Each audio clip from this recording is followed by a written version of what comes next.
You ever see someone so confident in their wrongness that it's almost impressive? That was Patricia, our HOA president, better known around the neighborhood as Karen in heels. She strutted around like she owned every driveway, mailbox, and mailbox post. But the morning she tried towing my wife's car, she didn't realize she'd just picked a fight with law enforcement. It started on a quiet Sunday morning. My wife, Rachel, had parked her silver sedan in front of our house. Same spot for years. What Patricia didn't know was that this wasn't just any sedan. It was an unmarked police vehicle. Rachel's an undercover detective with the county department.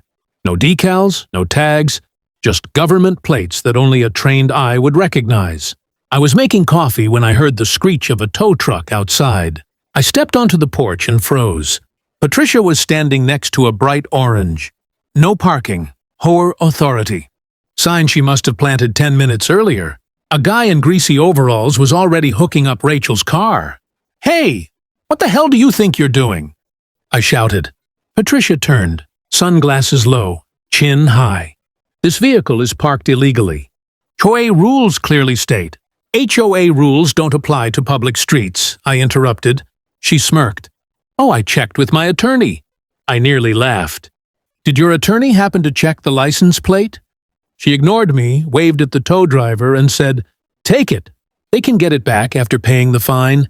Now, I've seen my wife calm down gang members twice her size. But when she walked out the door and saw Patricia's little operation, her eyes went cold. She flashed her badge just enough for the tow driver to see. He froze instantly. "Ma'am, this is a police vehicle?" He stammered. Rachel nodded. "And you're about 10 seconds away from impounding government property." The man's face drained of color. Patricia scoffed, still not connecting the dots. "You can't just claim that." Rachel reached into her jacket, pulled out her radio, and said, "Dispatch, this is Detective Morales. I've got a civilian attempting to tow an undercover vehicle. Please confirm jurisdiction." Within seconds, the radio crackled back. "Confirmed, Detective. Units assigned to your case. Do you require backup?"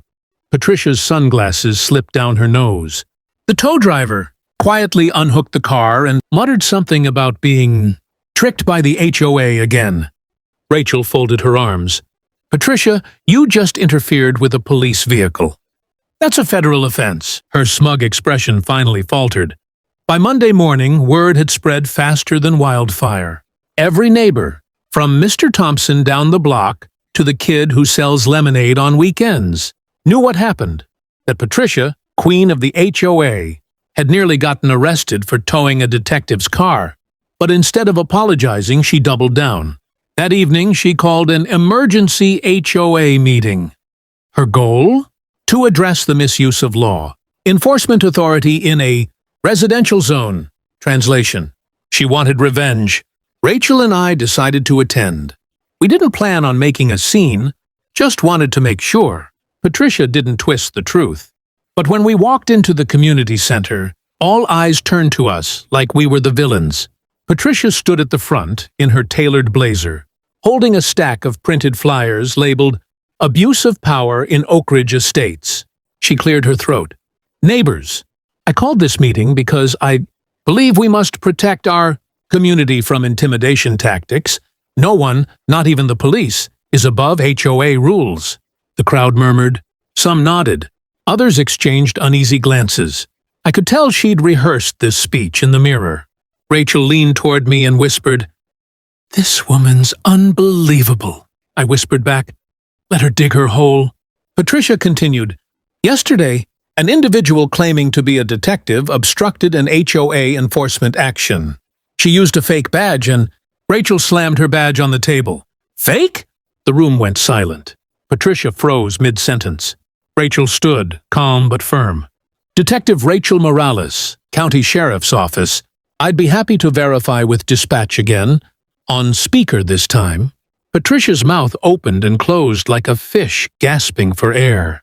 One of the board members, a soft-spoken older man, cleared his throat. "Patricia, did you really order a tow without verifying ownership or jurisdiction?" She hesitated. I was enforcing HOA code," Rachel cut in. "HOA code doesn't override state law. You interfered with government property. And if that tow truck had left the street, you'd be facing obstruction charges." The room erupted in whispers. Patricia's face went red. "You're just trying to make me look bad," she snapped. Rachel raised an eyebrow. "You're doing a fine job of that yourself." For the first time, Patricia didn't have a comeback. The board members exchanged looks, the kind that said they were tired of her antics. One of them even muttered, "Maybe it's time we reconsider her position." Patricia grabbed her purse and stormed out, muttering about lawyers and harassment. I turned to Rachel and grinned. "Think she'll calm down?" Rachel sighed. "Not a chance. She's going to make this worse before it's over." If Patricia had learned her lesson, the story would have ended right there. But no, she came back swinging. By Wednesday, she'd papered every mailbox with a bold headline, "Police Intimidation in Our Neighborhood." Beneath it, she'd pasted blurry photos of Rachel's car, calling it a suspicious government vehicle. I found one of the flyers in our yard and almost laughed. "She's really asking for it," I said, handing it to Rachel. Rachel shook her head. "She's crossing into defamation now. I'll give her one more chance before I file something official." But Patricia wasn't done. That afternoon, we heard another commotion outside, this time from 2 city code inspectors, who looked uncomfortable just being there. "Afternoon, folks," one of them said. "We got an anonymous report of unlicensed vehicles and zoning violations." Rachel crossed her arms. "Anonymous, huh? Let me guess. Name starts with a P." They gave a guilty smile. "We're required to follow up, ma'am." It took all of 5 minutes for them to realize everything was perfectly legal. They apologized and left, clearly annoyed that someone had wasted their time.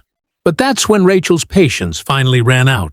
That evening, she drove straight to the police station, signed a statement, and requested a formal record of Patricia's interference.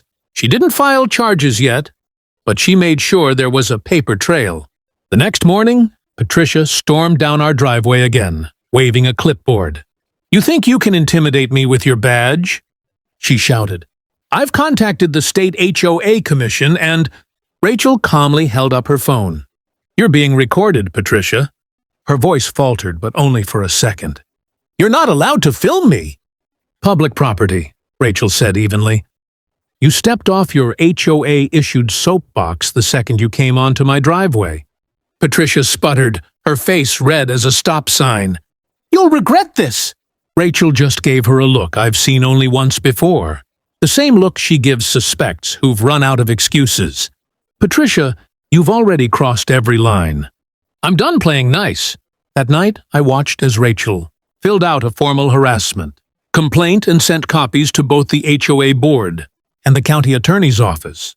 Within a day, the board called an emergency session, but not to defend Patricia. They wanted her gone. Rachel looked at me across the kitchen table. "Tomorrow's the vote," she said. "If she shows up, it's going to be ugly." I smiled. "Then we'd better bring popcorn." The next evening, the community center buzzed like a hornet's nest. Neighbors filled every chair, whispers bouncing off the walls. Patricia sat at the front, chin up, hair perfect, pretending nothing was wrong. But you could see the tension in her tapping foot and clenched jaw. The HOA vice president, Mr. Green, cleared his throat. "We're here to address several complaints filed against our president, Patricia Holloway." He adjusted his glasses. "These include unauthorized enforcement, misuse of HOA funds, and harassment of residents." Patricia's forced smile didn't budge. "This is a witch hunt," she said. "All because these two," she pointed at Rachel and me, "can't follow community standards." Rachel stood, calm and steady as ever. "The only standard I violated was parking my vehicle in front of my own home," she said. "And that vehicle happens to belong to the county sheriff's office." A few gasps rippled through the crowd. Someone whispered, "So it was real?" Rachel nodded. Patricia ordered it towed without authorization, ignored multiple warnings, and distributed defamatory material throughout the neighborhood. That's obstruction, defamation, and harassment, all on record now. Patricia scoffed. "You're bluffing." Rachel pulled a folded document from her folder and handed it to Mr. Green. Official statement from the Sheriff's Department. It confirms my assignment and the vehicle's status. There's also a harassment complaint on file, with your name on it. The room went silent. Mr. Green scanned the document, his expression darkening. Patricia, did you really do all this? She fumbled for words. I was protecting the neighborhood. By nearly having a police vehicle impounded? He said sharply. Her face went pale. One neighbor stood up. My husband's a mechanic. That tow driver told me she lied about having city permission. Another added, she fined me last month for painting my door the wrong shade of blue. And just like that, the room erupted. Years of resentment poured out, people listing fines, threats, and absurd rules Patricia had forced on them. Her authority crumbled right before her eyes. Mr. Green raised his voice over the chaos. All those in favor of removing Patricia Holloway as HOA president, say aye. Nearly every hand shot up. Patricia's lips trembled. You can't do this. I built this neighborhood. Rachel leaned in just enough for her to hear. No, Patricia. You just made everyone hate living in it. Patricia grabbed her purse and stormed out, the same way she'd left every mess she ever made. Loud and defeated. As the door slammed, Rachel turned to me with a small grin. Think she'll try another HOA after this? I chuckled. Only if they don't run background checks.